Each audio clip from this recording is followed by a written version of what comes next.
One idea that's really come to the surface in the last decade or so that's important for business leaders to know about, especially if they're interested in supporting well-being and business performance, is the idea of psychological safety.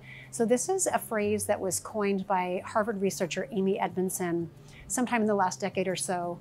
And what psychological safety means is it's the belief that on this team or within my organization, it is safe for me to take interpersonal risks without fear of negative consequences. And what I mean by that, the type of interpersonal risks I'm referring to are offering ideas to innovate, dissenting when it might be an unpopular opinion, asking for help, saying I don't know. When we're able to speak up candidly with our colleagues, what that means is that our team and our organization becomes a place where we learn and grow together. And without psychological safety, we really don't have any hope of being able to significantly innovate or collaborate or get through change well or resolve conflict. So psychological safety is a super important piece to cultivate.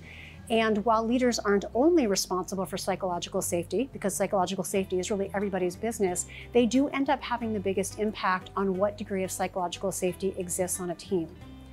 A couple of things leaders could think about in terms of increasing psychological safety. I'll give you three main ones.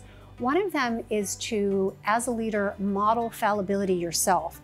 So when one of the people, or when your team hears you saying things like, I'm not sure, but I'm going to go find out, or here's a mistake I made and here's how we learned from it, when we can frame the work as learning, it makes it safe for other people to admit mistakes and learn from them rather than brush them under the rug. The other thing leaders can do is they can model curiosity and invite participation and feedback. So in team meetings, we want to be sure as leaders that we're not doing all the talking.